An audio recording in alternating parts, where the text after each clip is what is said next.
Bonjour, rapide présentation aujourd'hui de la petite caméra Lucas LK7900 Ace, qui est une dashcam que j'ai acheté sur internet, sur eBay, en Corée, puisque c'est normalement son lieu de fabrication, cette petite caméra.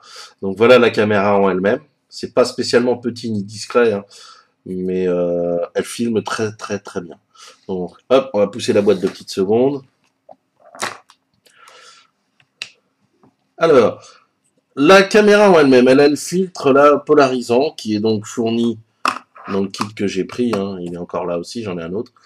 Un filtre polarisant pour éviter d'avoir un reflet du tableau de bord sur le pare-brise. Sinon, c'est super désagréable.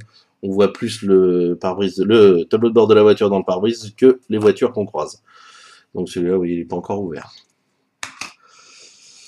La caméra, donc, elle est ronde, pas très discrète, Lucas. Ici, vous pouvez voir, il y a éventuellement une LED que vous pouvez faire clignoter à volonté. Moi, ça m'intéresse pas. Je la fais pas clignoter. Je veux garder un minimum de discrétion. On va faire comme ça. Hop, je vais allumer un petit peu de lumière quand même, ça serait pas mal.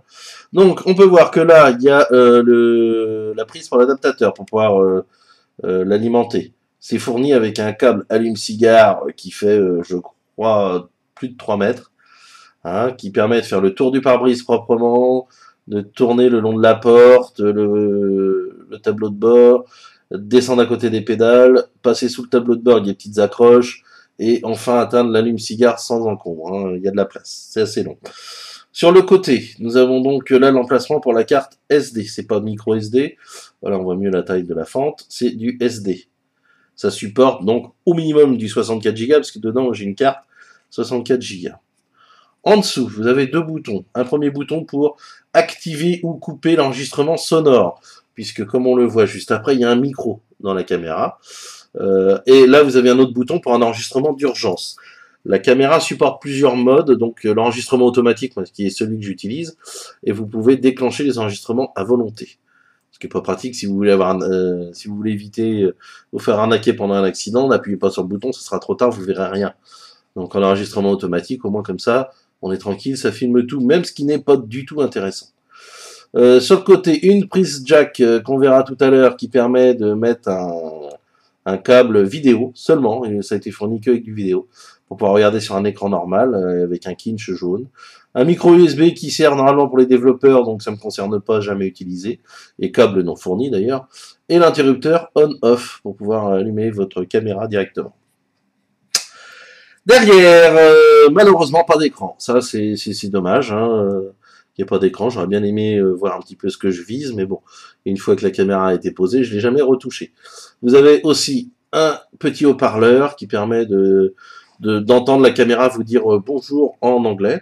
Non, en français d'ailleurs, tiens, c'est vrai, c'est en français, qu'elle est en mode enregistrement, qu'elle passe en mode parking si vous vous arrêtez pour pouvoir enregistrer le mode parking, pour voir s'il y a des chocs dans votre voiture. Bon, ça c'est pour les plus parano d'entre vous ou nous. Moi personnellement, la caméra, c'est juste que j'ai déjà eu un gros accident en moto et que le responsable s'est barré, beaucoup de courage, en me laissant, en ayant tapé dans un muret, en me laissant sur la route allongée, il s'est barré. Donc, pour éviter ce genre de choses, j'ai pas envie que ça se renouvelle, j'ai pris ça pour pouvoir enregistrer les jolies plaques d'immatriculation de celui ou celle qui peuvent être avec une moralité très très douteuse. Voilà. C'est parce que je suis un petit peu amer. Bon, ça fait 10 ans maintenant que j'ai eu mon accident, mais au moins maintenant on a des petites caméras pour éviter ce genre de choses. Vous avez un écran avec quatre petits chiffres. Enfin bon, c'est un afficheur avec des LED vertes moches. Bon, c'est toujours mieux que rien, mais ça sert pas à grand chose. Voilà. Donc voilà pour la caméra. Je vais vous montrer. Je vais vous montrer ce qu'il y a dans la boîte.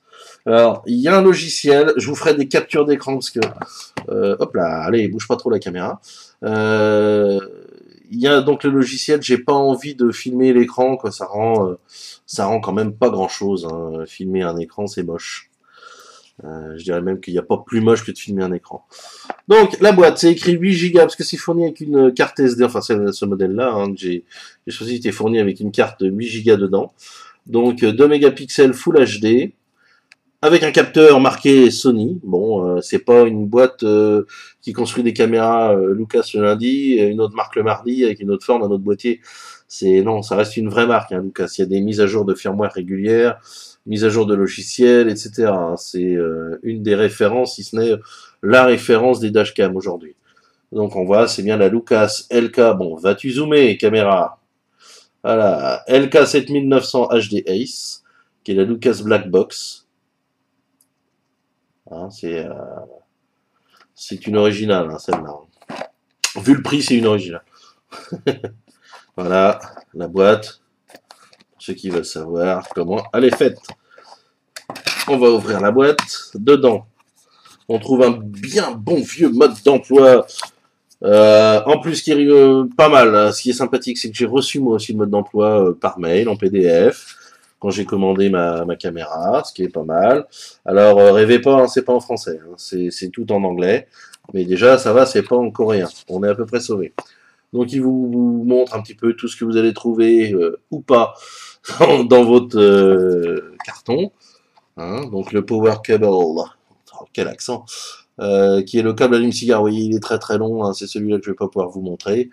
Donc c'est effectivement bien livré avec une carte mémoire, un manuel, des autocollants, vous allez les voir, des petits boîtiers de montage, etc. Un filtre UV, donc je l'ai pas mis, parce que moi j'ai mis le filtre polarisant qui permet donc d'effacer les traces du tableau de bord, enfin les reflets du tableau de bord. Un câble auxiliaire, hein, c'est bien celui-là, et rien du tout, parce que comme c'est marqué là, Power Supply Optional. Donc j'ai pas pris l'option.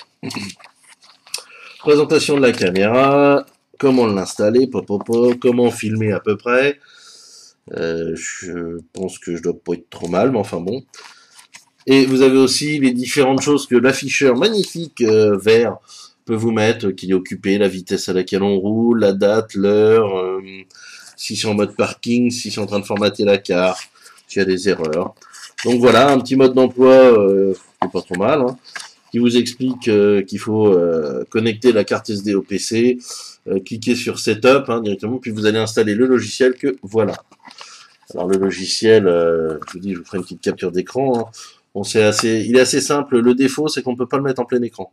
Ça, c'est super énervant. Vous pouvez cliquer 2 fois sur l'image que vous avez, votre vidéo, et là, il va vous mettre effectivement la vidéo en plein écran. Surtout que c'est du Full HD, donc c'est quand même pas mal.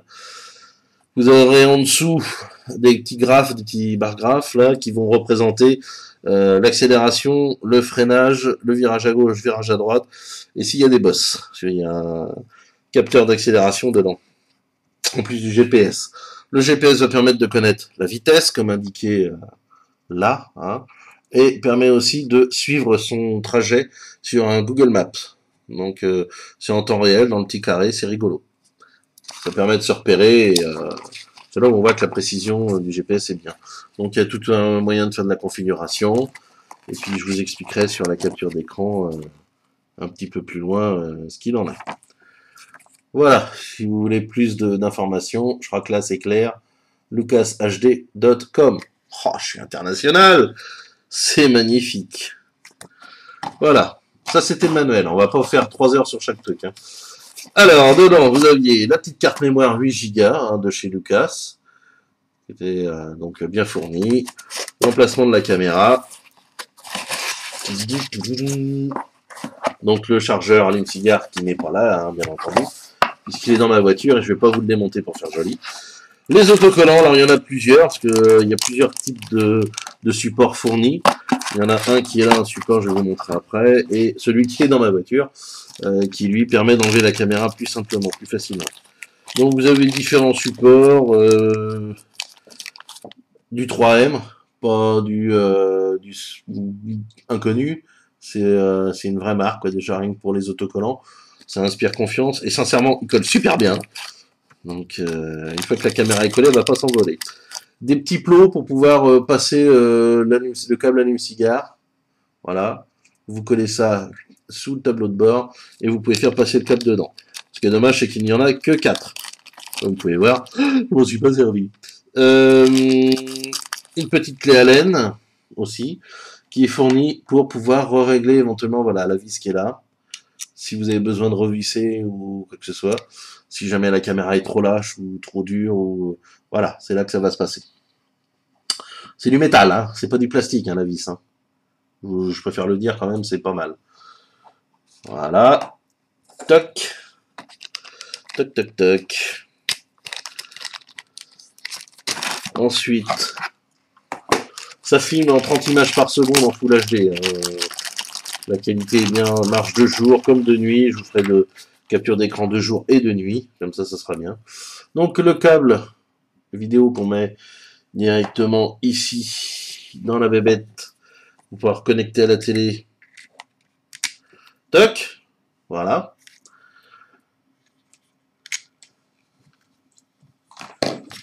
Un adaptateur RCA femelle-femelle, je sais pas pourquoi. Et puis un mini mode d'emploi qui va vous expliquer rien ou pas grand chose. Hein. Voilà, parce que ça vous parle de câble que on n'a pas avec. Bon, c'est pas bien gênant, et puis celui-là n'est pas vraiment en français ni en anglais. C'est du coréen celui-là. Je ne parle pas coréen. Et je le lis encore moins. Et donc ça c'est un des supports qui était fourni avec. Hein, donc il suffit de mettre le petit scotch 3M ici. Vous collez ensuite ça au pare-brise et vous mettez votre caméra dedans. Ça va pas bouger. Celui que j'ai qui est beaucoup plus petit, où on coulisse dedans, ça ne bouge pas du tout, du tout, du tout. Voilà. Donc voilà la présentation de la caméra. Quoi dire d'autre? Eh bien ça filme en Full HD 30 images secondes en format AVI. Hein, comme ça c'est beaucoup plus simple. Et vous avez des petits fichiers qui font 200, un petit peu plus de 200 mégas, qui font 3 minutes chacun. C'est découpé en 3 minutes. Il n'y a pas de configuration possible. Ou alors j'ai pas trouvé, mais c'est possible que c'est moi qui n'ai pas trouvé. La qualité est bonne, jour, nuit. On peut lire les plaques d'immatriculation qui viennent en face ou qui nous doublent en général sans problème. Le rendu des couleurs est bon. Vous verrez ça sur les captures d'écran. Et voilà, il n'y a plus qu'à l'acheter si ça vous intéresse. Si vous avez des questions, n'hésitez pas, vous pouvez directement les poser sur le forum. J'y répondrai. Eh bien, à bientôt pour un prochain test. Salut!